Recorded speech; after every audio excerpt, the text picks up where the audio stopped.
សូមស្វាគមន៍មកកាន់ Channel កោ Single ថ្ងៃនេះកោ Single នឹងបង្រៀនអ្នកទាំងអស់គ្នាអំពីព្យញ្ជនៈផងដែរបាទហើយនៅក្នុង Pin In របស់យើងព្យញ្ជនៈមានរហូតចំនួន23តួបាទដូចនេះខ្ញុំនឹងបង្ហាញអ្នកទាំងអស់គ្នាបាទដូចតទៅ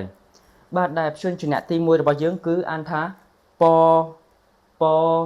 ពបាទនៅក្នុងភាសាអង់គ្លេសគឺអក្សរ B បាទប៉ុន្តែនៅក្នុង Pin In គេអត់អានអញ្ចឹងទេបាទនៅក្នុង Pin In គឺអានថា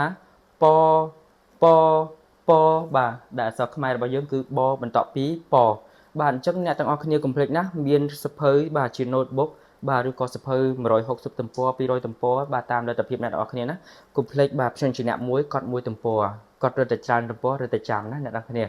បាទព្យញ្ជនៈជាបន្តគឺអក្សរផផផបាទព្យញ្ជនៈជាបន្តទៀតគឺមមមបាទអានជាមួយខ្ញុំទាំងអស់គ្នាណាបាទម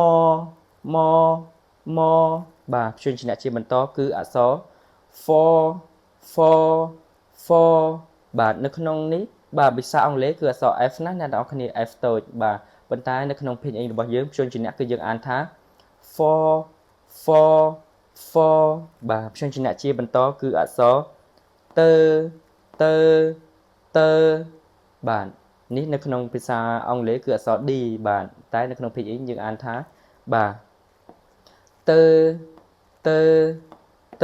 បាទអានជាមួយខ្ញុំទាំងអស់គ្នាណាបាទព្យញ្ជនៈជាបន្តគឺអក្សរធបាទនៅក្នុងភាសាអង់គ្លេសគឺអក្សរ T បាទចំពោះការសិក្សាព្យញ្ជនៈនេះបាទអត់មានអីជាលំបាកអ្នកទាំងអស់គ្នាសំខាន់គឺឲ្យអ្នកទាំងអស់គ្នាបាទធ្វើការចងចាំបានលឿនបាទនៅពេលដែលអ្នកទាំងអស់គ្នាចងចាំបានលឿននោះអ្នកទាំងអស់គ្នានឹងងាយស្រួលនៅក្នុងការប្រកបផងដែរបាទនៅពេលដែលយើងសិក្សាព្យញ្ជនៈនេះអស់យើងនឹងធ្វើការសិក្សាជាបន្តជាមួយនឹងស្រៈផងដែរបាទអញ្ចឹងបាទព្យញ្ជនៈជាបន្តបាទគឺនៅបាទអក្សរ N តូចណាបាទអក្សរ N តូចណាបាទនៅបាទព្យញ្ជនៈជាបន្តគឺលើបាទអ្នកនរគ្នាបាទជាបន្តគឺកើបាទគឺអក្សរ G ណាអ្នកនរគ្នាអក្សរ G បាទអញ្ចឹងបាទព្យញ្ជនៈជាបន្តគឺយើងអានថាខបាទព្យញ្ជនៈជាបន្តហើបាទព្យញ្ជនៈជាបន្តគឺជី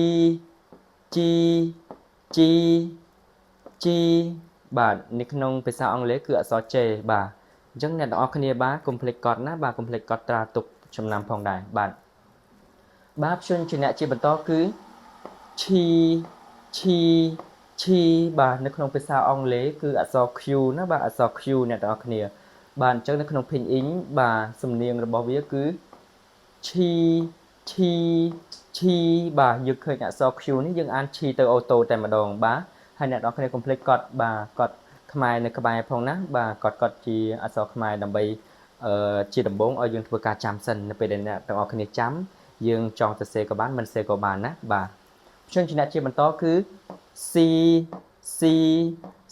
បាទនៅក្នុងភាសាអង់គ្លេសគឺអក្សរ X ណាអ្នកទាំងអស់គ្នា X បាទព្យញ្ជនៈជាបន្តគឺជអ្នកទាំងអស់គ្នានៅកន្លែងដែលខ្ញុំបាទគូបន្ទាត់ក្រោមនេះបាទនៅកាលណាព្យញ្ជនៈបាទដែលមានអក្សរ X នៅពីចុងបាទកាលនេះយើងមាន special note តិចណាបាទនៅពេលដែលមានអក្សរ X នៅពីចុងគឺអណ្ដាតរបស់យើងបាទផ្អឹបជាប់ក្អមមាត់លើមានន័យថាអណ្ដាតយើងកោងឡើងលើទីមកអ្នកនរគ្នាបាទខាងលើនេះគឺក្អមមាត់យើងហ៎នេះអណ្ដាតបាទអញ្ចឹងកាលណាអក្សរ X នៅខាងចុងណាបាទអក្សរ X នៅខាងចុងនេះអណ្ដាតយើងបាទផ្អឹបឡើងក្អមមាត់លើទីមកហើយយើងធ្វើការបញ្ចេញសំឡេងតែម្ដងនោះនឹងធ្វើឲ្យការអានរបស់យើងបានត្រឹមត្រូវបាទអញ្ចឹងអានជាមួយខ្ញុំទាំងអស់គ្នាបាទជឺបាទអក្សរជឺនៅពេលគ្រាន់តែអ្នកនរគ្នាបាទដាក់អណ្ដាតបាទផ្អឹបជាប់ក្អមមាត់លើមកវាបញ្ចេញសំនៀងត្រូវហើយបាទព្យញ្ជនៈជាបន្តគឺឈឺបាទនេះអក្សរ X នៅពីចុងទៀតហើយអ្នកនរគ្នាបាទដូចគ្នាដែរណាអក្សរ X នៅពីចុងនេះអណ្ដាតយើងផ្អឹបជាប់ក្អមមាត់លើដដែលបាទអញ្ចឹងយើងអានថាឈឺបាទអ្នកនរគ្នាបាទនៅពេលដែលអណ្ដាតរបស់យើងផ្អឹបជាប់ក្អមមាត់លើមានអារម្មណ៍ថាយើងអានទៅបាទ យើងអានទៅបាទការបញ្ចេញសម្លេងបានត្រឹមត្រូវអ្នកនរគ្នាបាទព្យញ្ជនៈជាបន្តគឺឈឺបាទនេះអក្សរ x នៅពីចុងដែរនោះបាទកាលណាអក្សរ x នៅចុងអណ្ដាតផ្អឹបជាប់ក្អមមាត់លើទៀតបាទអានជាមួយខ្ញុំម្ដងទៀតបាទឈឺបាទព្យញ្ជនៈជាបន្តគឺយឺបាទអក្សរ อណាបាទនៅក្នុងភាសាអង់គ្លេសគឺអក្សរ อបាទឬមួយក៏យើងអានម្យ៉ាងទៀតបាទឬបាទឬក៏បានណាបាទព្យញ្ជនៈជាបន្តគឺអក្សរជឺបាទនេះអ្នកនរគ្នាកន្លែងខ្ញុំគូសរង្វង់នេះមានន័យថាអ្នកនរគ្នាមិនក៏បាទស្រៈជឺនេះមានដល់ទៅ2មែនបាទអ្នកនរគ្នាកន្លែងមើលនៅខាងចុងវាមកខាងនេះមានអក្សរ x នៅពីចុងណាបាទកាលណា x នៅចុងអណ្ដាតយើងផ្អឹបជាប់ក្រអូមមាត់លើបាទប៉ុន្តែជឺមួយនេះនៅតែឯងបាទអក្សរសិតបាទអក្សរសិតនៅតែម្នាក់ឯងអញ្ចឹងអត់មាន x នៅពីចុងគឺអណ្ដាតយើងផ្អឹបនៅចន្លោះធ្មេញមុខបាទគឺយើងអណ្ដាតយើងបាច់កោងទេអ្នកនរគ្នាបាទអណ្ដាតយើងត្រង់តែម្ដងអ្នកនរគ្នាអានចេញមកបាទយើងស្ដាប់ទៅនឹងមានសំឡេងខុសពីអក្សរជឺនេះផងដែរបាទអញ្ចឹងនេះអត់មាន x នៅចុងទេគឺអណ្ដាតយើងត្រង់ធម្មតាណាបាទជឺបាទព្យញ្ជនៈជាបន្តគឺឈឺបាទនេះអត់មាន x នៅពីចុងដែរបាទនេះក៏មាន x នៅចុងណានេះ x អត់មាននៅពីចុងគឺអណ្ដាតយើងផ្អឹបជាប់ចន្លោះធ្មេញមុខបាទអណ្ដាតយើងត្រង់បាទឈឺបាទព្យញ្ជនៈជាបន្តគឺស៊ឺអ្នកនរគ្នាបាទនេះស៊ឺដែរតែគឺមាន x ចុងណាស៊ឺនេះអត់មាន x ចុងទេអ្នកនរគ្នាឃើញទេបាទអត់មាន x ចុងអណ្ដាតយើងផ្អឹបនៅចន្លោះធ្មេញមុខបាទអានជាមួយខ្ញុំម្ដងទៀតទាំងអស់គ្នាបាទ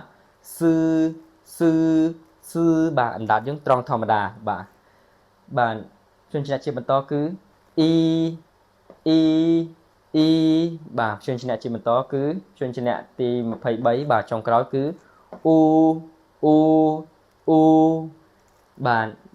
អរគុណអ្នកទាំងអស់គ្នាបាទថ្ងៃនេះធ្វើការសិក្សាបានច្រើនមែនទែនបាទជាពិសេសព្យញ្ជនៈទាំង23តួបាទនៅក្នុងភិនអ៊ីងយើងធ្វើការសិក្សាបានរួចរាល់អស់ហើយអញ្ចឹងអ្នកទាំងអស់គ្នាកុំភ្លេចបាទកត់ច្រើនដងបាទអានសារទៅសារមកឲ្យបានច្រើនដើម្បីពន្លឿននិងធ្វើឲ្យការចងចាំរបស់យើងបានល្អផងដែរបាទអញ្ចឹងបាទកុំភ្លេចបាទជួបគ្នានៅវីដេអូក្រោយជាមួយនឹងការបង្រៀនស្រៈផងដែរបាទបាយបាយ